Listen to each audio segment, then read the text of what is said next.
All right, hello everyone. This is Mr. Beutel, and we're going to do some balancing equations practice. I'm going to go through 10 problems and explain them step by step, and we'll see how you do. All right, our first equation we're going to tackle is lithium plus sulfur goes to lithium sulfide. First question is, are there any diatomic gases? Diatomic gases are gases, these ones right here, hydrogen, oxygen, chlorine, nitrogen, bromine, fluoride, and iodine. When they are by themselves, they need to have a 2 put into the subscript to show that they're in pairs. As we look at this problem, we see none of these gases right here have anything to do with what's in this equation, so we can check this step off. Next step, charges for compounds. Are the compounds balanced by charge? Now, we'll have to on the at the ready this valence chart, and we can see that lithium is over here with a charge of +1, and sulfur over here has a charge of -2. I'll be referring to this chart pretty often. So we go over to here, we see that lithium has a charge of +1, and sulfur has a charge of -2. For most stable compounds, these charges have to add up to 0. So we'll need an additional lithium to balance that out, which can usually just using this trick balance out any equation.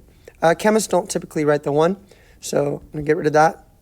And the charges don't need to remain up top. So instead, I'm just going to leave it like this. And then finally, coefficients are the same amount of stuff on the reactant side as there is on the product side. And we can see here that lithium has 1 on this side, but it has 2 on this side, where sulfur has 1 on this side and 1 on the other. So the sulfurs are in balance, but the lithiums are not. So over here, we're going to add a 2. 2 times the 1 lithium will allow for 2 lithiums. And now we have the correct equation in front of us. 2 lithium plus a sulfur makes 1 lithium sulfide with the 2 in the subscript. All right. Practice problem number 2. And feel free at any time to just hit pause, take a crack at this on your own, and we'll see how you do. All right, question number 2. Lead plus sulfur forms lead sulfide.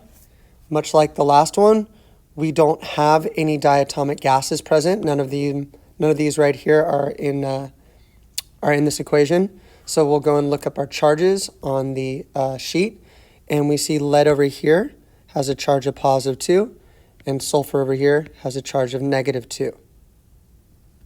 All right, let's go back. So we put our charge right here, +2, -2. When the charges are the same, they already balance out to 0. So in this case right here, there's no need to switch these to the other side.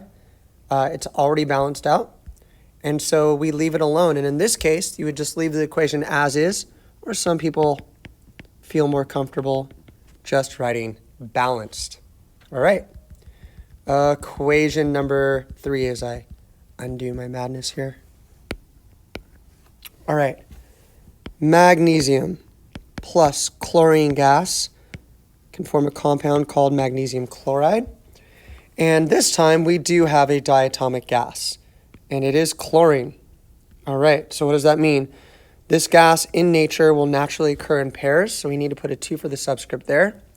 And now we've gone through our diatomic gases. The charges, magnesium is located here with a charge of +2, and chlorine is located over here with a charge of -1. All right, we go back to our compound. They do not add up to 0, so we will switch the charges to the other side. Once again, the 1's not necessary. We've dealt with our charges, and now we move on to the coefficients.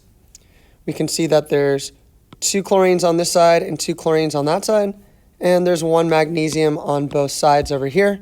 And so actually, no need for large coefficients. That is the final answer. Mg plus Cl2 goes to MgCl2. All right. Equation question number 4. Silver plus oxygen. Go to silver oxide. Are there any diatomic gases here? Yes, there's oxygen right here. So this is all by itself, so it has to have a 2 for the subscript. We look at our charges on the chart. We see that silver has a charge of +1 and oxygen has a charge of -2. So we come back over here. We go to our compound, +1, -2. We are aware that these do not add up to 0, so we need to bring the 2 over here. And once again, you don't need to write the 1. Most chemists don't. All right. Now, when we count this out, we see that there's 1 silver and 2 oxygens on this side. And on the other side, we have 2 silvers and 1 oxygen. That is the reverse of what we need. So I'm going to go ahead and balance out the oxygens first on this side. And so now we have 2 oxygen because we have 2 times 1. It distributes. But because this coefficient also distributes to the 2 over here, we now have 4 silver on this side. So that's a simple fix. Since there's 1 silver here, we can put a 4 over here. And now we have 4 silvers on both sides and 2 oxygens on both sides. So our final equation is 4 silvers plus oxygen 2 makes 2 silver oxides. Okey-doke. Next equation will be equation number 5. So I rapidly clear my mess. This is our first one involving parentheses. So, number 5. Barium phosphate becomes barium plus phosphate. Now, this is our first decomposition reaction, but it doesn't change the order of our steps or anything else. So, here we go. Are there any diatomic gases? Yes, there's oxygen, but it's not by itself, so we don't have to worry about it. And the barium is not diatomic, so nothing to do here. Check. Charges of the compounds. Now, this is a compound over here. I should say over here. However, it's already a compound that's taken care of, so we're not going to worry about it. When I put it in parentheses, we're going to treat it as if it's a lone element. We go over and we look at barium and phosphate. Barium right here, and phosphate down here. Oops, specifically that one. So +2 and -3. We go over on this side. Doesn't matter what side of the equation it's on. We see that these charges are different. And they come over. It's important to put the 2 outside the parentheses. Otherwise, we'll end up with like 42 oxygens. And we know something's wrong when that happens. So we have 2 phosphate groups. All right. Check. And now coefficients. There's 3 on this side. And there's 2 of these on this side. And that's all she wrote. Yay. That one was in some ways easier than others, if you get used to the parentheses. All right. The next one is aluminum plus nitrogen goes to aluminum nitride. So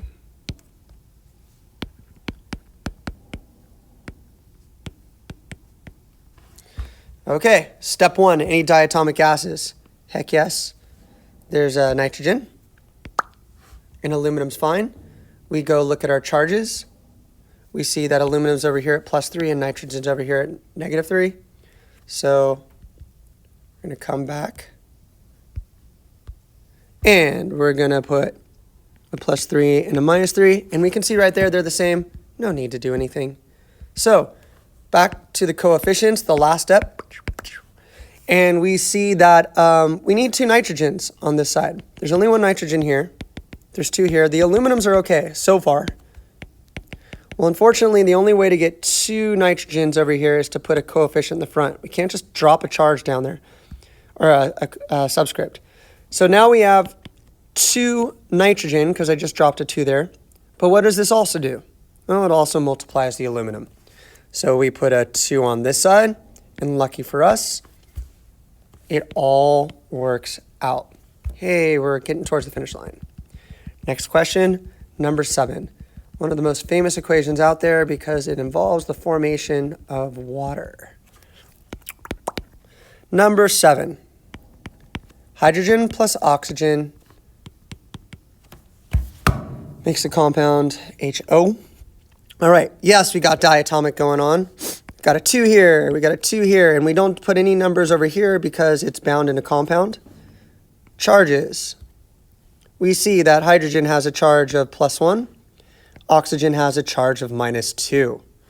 All right. +1, -2. The 2 comes over here, and we'll look what we have, H2O. We're not out of it yet, though. There's 2 hydrogens and 2 oxygens on the reactant side. There's 2 hydrogen and only 1 oxygen on the product side. We need to get more oxygens.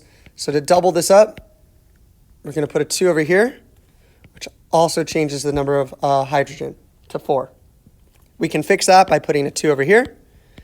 And now we have 4. And the final equation would be 2H2 plus O2 makes 2H2O. And basically what that means, it takes twice as much hydrogen gas than it does oxygen gas to make 2 molecules of water. All right.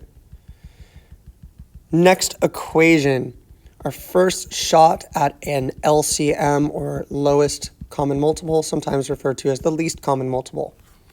Number 8. Aluminum plus oxygen forms aluminum oxide. Are there any diatomic acids? Yep. The charges for aluminum and oxygen. Aluminum's right here at a +3. Oxygen's at a -2. We're going to have to do something. So we come over here. And the 2 comes over here. And the 3 comes over here. And everything's a mess. All right. Because we only have 1 aluminum here and 2 oxygens here. We have 2 aluminums here and 3 oxygens. All right. So we've got an even amount here and an odd amount here, and the only way we can meet the 2 is through multiplication, because that's what the coefficients do. They multiply. So where do 2 and 3 meet in multiplication for the first time? And that is 6. So to get this 3 to a 6, we're going to have to multiply it by 2. And to get this 2 to a 6, we're going to have to multiply by 3. And now both our oxygens are 6. But keep in mind this number right here distributes to the 2 aluminum right there. I don't know why I didn't just go underneath. Okay, meaning we now have 4 aluminum on this side. Thank goodness on the other side it's an easy fix. So the final equation, although it's messy as heck on the way I have right here, is 4 aluminum plus 3 oxygen gases go to 2 aluminum oxides. All right, that was fun. 2 left. If you're still hanging with me, I'm impressed. I don't know if I would have had that fortitude as an 8th grader to stick around and watch this video for this long. All right. Number 9.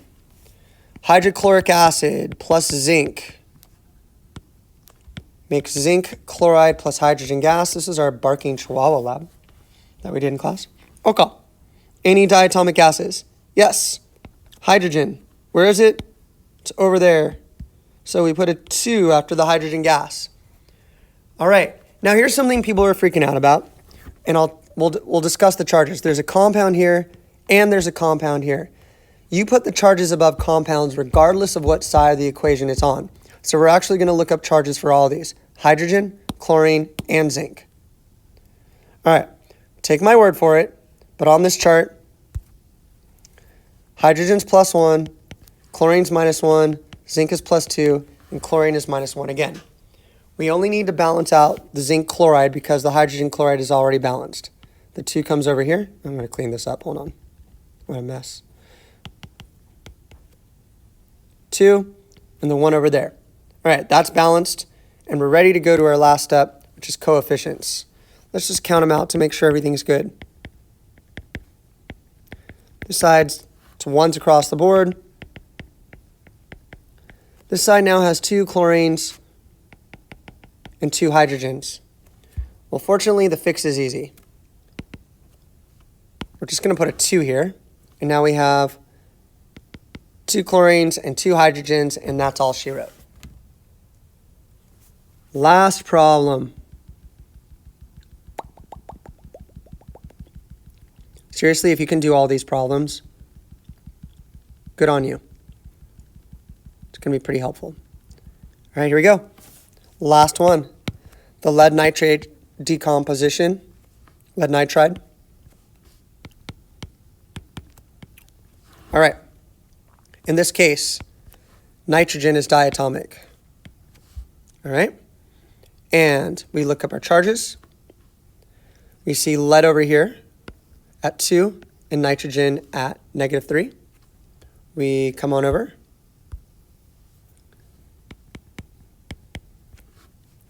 We switch our charges. And then this is actually really nice because we don't have to do any like extra math. There's 3 leads and 2 nitrogens. And over here, just to even it out, we just need that 3. It's all we had to do. It's so nice because there's already 2 nitrogens over there. All right, so that was balancing equations practices 1 through 10.